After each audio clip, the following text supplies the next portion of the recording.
How to fix Snapchat camera on Samsung. Hello everybody, welcome back to my channel. Today I'll guide you on how you can fix your Snapchat camera on Samsung device. Now what you want to do is first you want to check in for the permissions. You can simply scroll down the notification bar, tap on the gear icon at the top right corner of your screen and scroll all the way down below until you find the option apps, and there what you want to do is you want to search in for Snapchat.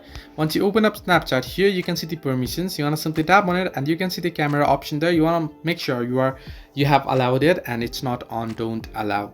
So this will generally fix the issue. However, if this doesn't fix it, then it might be a glitch or a bug, in which case you'll have to reset the Snapchat application. Now to do so, simply head back here under app info again.